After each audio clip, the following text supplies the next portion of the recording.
नमस्कार दोस्तों, पतंजलि समूह के प्रमुख लाला रामदेव ने शाहरुख खान और सलमान खान के बारे में झूठा बयान दिया है और मुझे ऐसा लगता है कि इन दोनों एक्टर्स को रामदेव के खिलाफ मानहानि का केस करना चाहिए। आप जानते हैं रामदेव ने क्या कहा है, आपकी स्क्रीन पर यह खबर। रामदेव यहां कह रहे हैं कि शाहरुख खान का बेटा ड्रग्स लेते हुए पकड़ा गया और जेल गया। और यही नहीं, वो आगे ये भी कहते हैं कि सलमान खान भी ड्रग्स लेता है। आमिर खान ड्रग्स लेता है या नहीं मैं नहीं जानता। सरासर यहां पर 3 एक्टर्स को झूठ के दायरे में लाने की कोशिश रामदेव कर रहे हैं। सबसे पहले हम बात करते हैं शाहरुख खान की। शाहरुख खान के बारे में रामदेव ने कहा कि शाहरुख खान का बेटा ड्रग्स लेते हुए पकड़ा गया, जेल गया। झूठी बात। रामदेव, सबसे पहले तो मैं आपको बता दूं कि शाहरुख खान का बेटा जेल जरूर गया था, मगर न सिर्फ अदालत ने बल्कि खुद नारकोटिक्स कंट्रोल ब्यूरो ने अपनी जांच में पाया था कि आर्यन खान के पास कोई ड्रग्स नहीं था, आर्यन खान ने ड्रग्स नहीं लिए थे और नारकोटिक्स कंट्रोल ब्यूरो का पूरा प्रचार झूठा था। आपको याद होगा जब आर्यन खान को इन्होंने फंसाया था, जिसके चलते इन्होंने करीब 1 महीने तक आर्यन खान को जेल में रखा था, उस वक्त इन्होंने क्या कहा था? नारकोटिक्स कंट्रोल ब्यूरो ने कहा था कि आर्यन खान के इंटरनेशनल ड्रग कार्टेल्स के साथ ताल्लुक हैं और उन ताल्लुकों के चलते वो ड्रग्स का कारोबार करता है। यानी कि इस देश का सबसे बड़ा सुपरस्टार शाहरुख खान और उसका बेटा क्या करता है? ड्रग्स कार्टेल्स के साथ धंधा करता है। इस तरह का झूठ नारकोटिक्स कंट्रोल ब्यूरो ने किया था और उसका नतीजा यह हुआ दोस्तों, सबसे पहले अदालत ने फटकार लगाई और उसके बाद खुद नारकोटिक्स कंट्रोल ब्यूरो को जो है मानना पड़ा कि आर्यन खान की कोई गलती नहीं थी। बात यहां नहीं रुकी।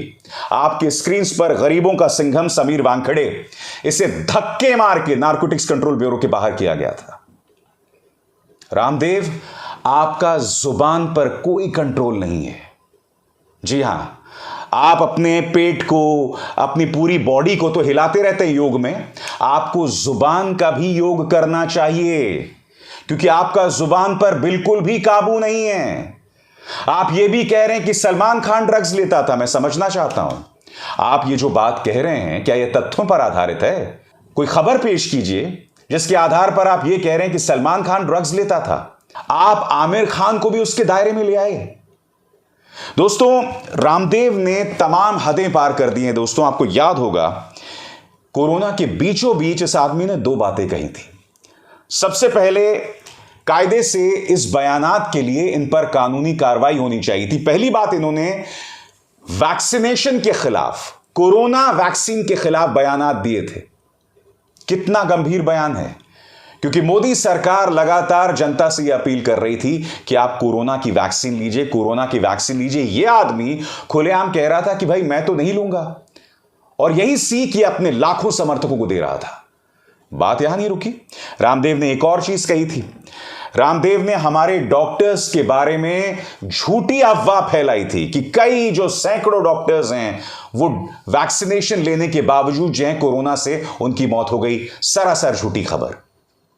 मैं नहीं भूला हूं दोस्तों किस तरह से मंच पर लेटे लेटे ये बोल रहा था, डॉक्टर टर टर टर। याद है आपको बयान? मुझे डॉक्टर बनना है, टर टर टर टर टर टर टर टर करते रहते। और यही नहीं दोस्तों, यहां पर रामदेव का कॉमेडी शो भी चल रहा था, यानी कि कपिल शर्मा को मात दे रहे थे। उन्होंने ये तक कह दिया था कि सलमान खान का बेटा ड्रग्स लेते हुए पकड़ा गया। अरे भाई रामदेव जी, बॉलीवुड का सबसे बड़ा रहस्य यही तो है कि सलमान भाई शादी क्यों नहीं कर रहे हैं, मगर आपका कॉमेडी शो चल रहा था और फिर जनता को इन्हें बताना पड़ा कि नहीं रामदेव जी, सलमान की शादी नहीं हुई है, सलमान का बेटा नहीं है, शाहरुख का बेटा है। खबर क्या कहती है दैनिक भास्कर की, पढ़ के सुनाना चाहता हूं। पहले बोले सलमान का बेटा जेल गया, फिर सुधारा।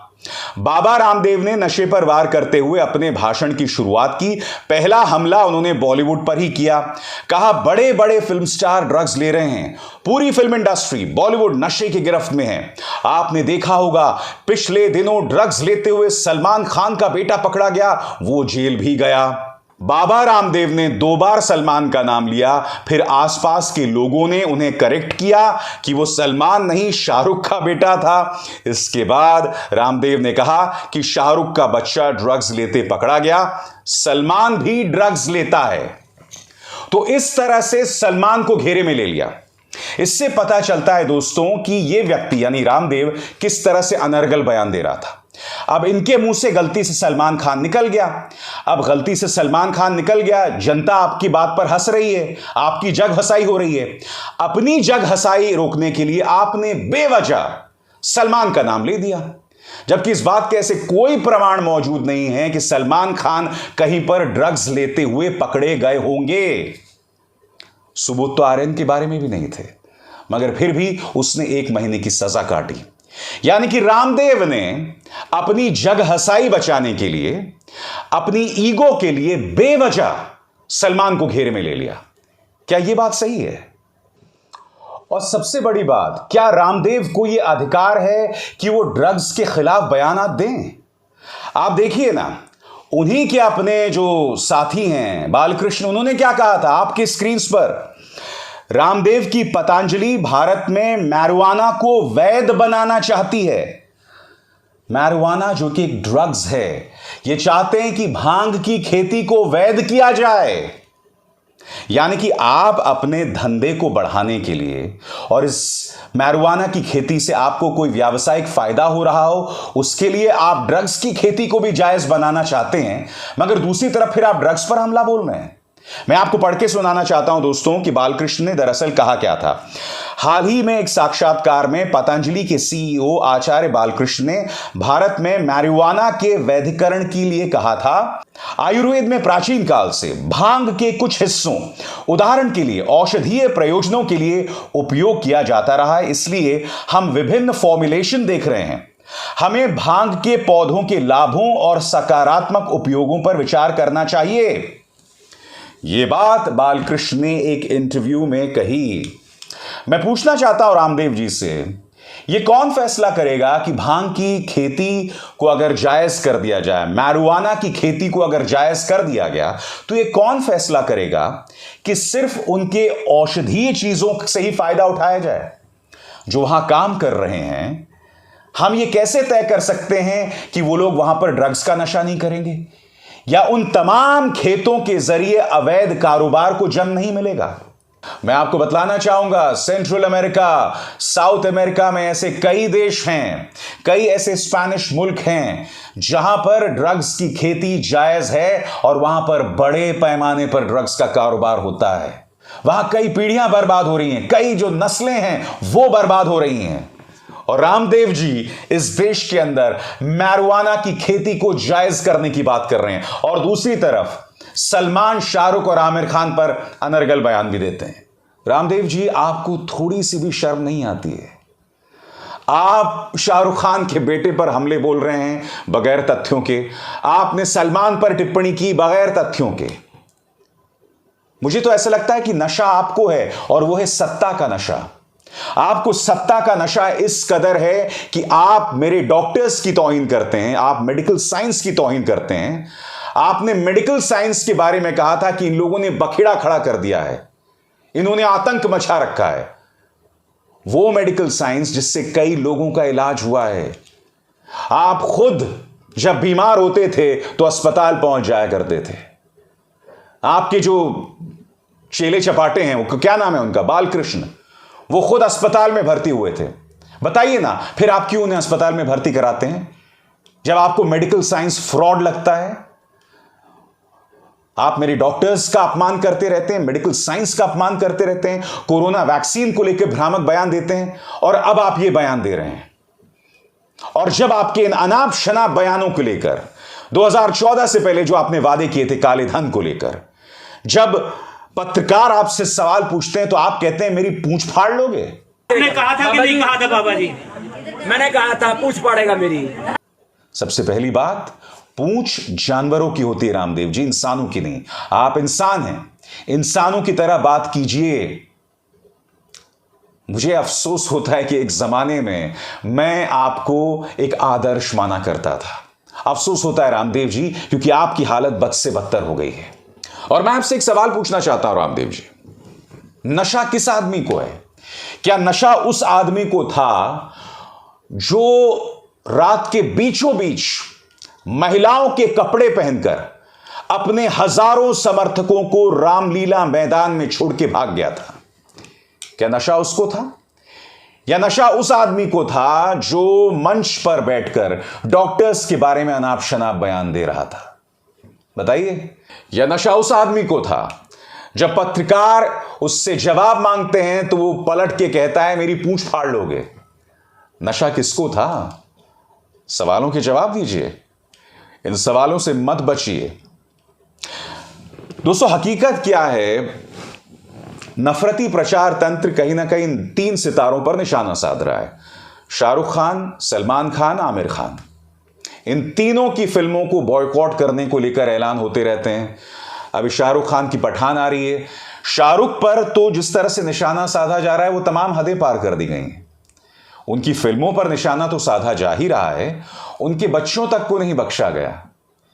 आर्यन को 1 महीने तक जेल में वक्त बिताना पड़ा, बावजूद इसके कि उनका कोई गुनाह नहीं था। नारकोटिक्स कंट्रोल ब्यूरो ने एक मनगढ़ंत कहानी उनके खिलाफ गढ़ दी। उसी तरह से आपको याद होगा आमिर खान की फिल्म लाल सिंह चड्ढा पर जिस तरह से निशाना साधा गया, उनका एक विज्ञापन आया था, उसके खिलाफ भी प्रचार चलाया गया। रामदेव उस नफरत पर सवार होकर इन फिल्म एक्टर्स पर निशाना साध रहे हैं। मैं मानता हूं कि बॉलीवुड के अंदर ड्रग्स एक बहुत बड़ी समस्या है। सुशांत सिंह राजपूत इसकी जीती जागती मिसाल है। मगर बात सिर्फ बॉलीवुड की नहीं है, वो समस्या सभी तरफ है। मैं आज रामदेव से पूछना चाहता हूं कि तुम शाहरुख, सलमान और आमिर पर तो हमला बोल रहे हो बगैर किसी प्रमाण के। क्या तुम में हिम्मत है यह सवाल पूछने की कि गौतम अडानी के बंदरगाह मुंद्रा पोर्ट पर हजारों करोड़ की ड्रग्स पकड़ी गई? वो पैसा, वो ड्रग्स कहां से आ रहा था, किसके लिए जा रहा था, और अडानी के बंदरगाह में ही क्यों पकड़ा गया? क्या रामदेव में इतनी हिम्मत है कि गौतम अडानी पर सवाल कर सकें? मैं फिर स्पष्ट कर दूं, मैं इसका दोष गौतम अडानी पर नहीं मढ़ रहा हूं, मगर इस खबर पर मीडिया ने खामोशी बनाए रखी और रामदेव तो हिम्मत कर ही नहीं सकते हैं। क्या रामदेव में इतनी हिम्मत है यह कहने की कि गुजरात में आए दिन ड्रग्स बरामद होते रहते हैं? इस तरह की आशंका जतलाई जा रही है कि गुजरात का युवा इसकी चपेट में आ रहा है। क्या रामदेव में हिम्मत है कि वो गुजरात जाकर इस पर सत्संग करें, इस पर अपनी बात बेबाकी से कहें कि भाई जिस गुजरात को प्रधानमंत्री नरेंद्र मोदी ने मॉडल स्टेट के तौर पर पेश किया था, उसी गुजरात के अंदर इस तरह से ड्रग्स मिल रहे हैं, बरामद हो रहे हैं। पंजाब से बुरी हालत हो गई है, पंजाब से बुरी गत है। बताइए ना रामदेव जी, हिम्मत है आप में? नहीं। आप सिर्फ सॉफ्ट टारगेट्स पर निशाना साध सकते हैं। आप जानते हैं अब फैशन हो गया है भाजपा के नफरती प्रचार तंत्र का कि वो सलमान खान, शाहरुख खान और आमिर खान पर निशाना साधें। आप उस पर सवार होकर आगे बढ़ना चाहते हैं।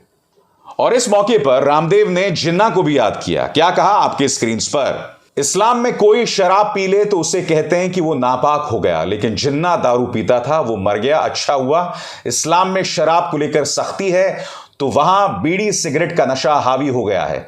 आज पूरे देश में कोई पवित्र समाज है तो वो सिर्फ आर्य समाज है, जिसे मानने वाले किसी भी प्रकार का नशा नहीं करते हैं। आगे जो बात रामदेव ने कही मैं उसका समर्थन करता हूं। वो क्या कहते हैं? आप तो ऋषियों के वंशज हैं, नशा क्यों नहीं छोड़ सकते?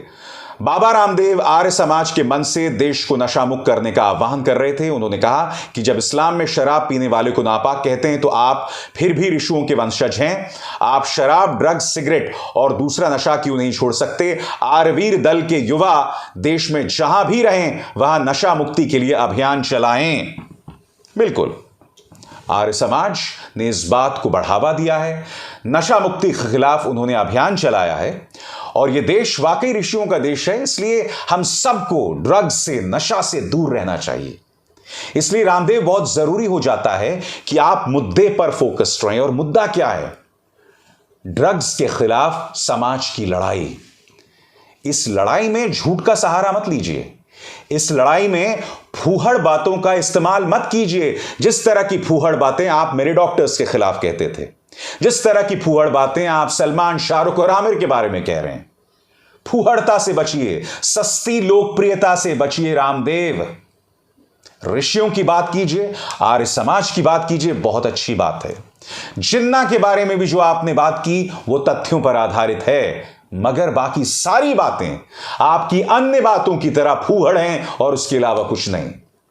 आप मेरे बारे में या उन पत्रकारों के बारे में जो आपको एक्सपोज करते हैं, आपके झूठ का पर्दाफाश करते हैं, अपने हजारों लाखों समर्थकों के सामने भड़काऊ बयान देते रहते हैं, अनाप शनाप बयान देते रहते हैं। मैं तो ये बयानात जारी रखूंगा, ये आपको सोचना है कि आप क्या हो गए हैं। एक योग गुरु से आज आप एक व्यापारी हैं। आप में शौर्य नहीं है, साहस नहीं है गलत को गलत कहने की। आप अपनी बातों से पलट गए हैं और आप इसी तरह के बयानात एक अरसे से लगातार दे रहे हैं। अभिसार शर्मा को दीजिए इजाजत। नमस्कार।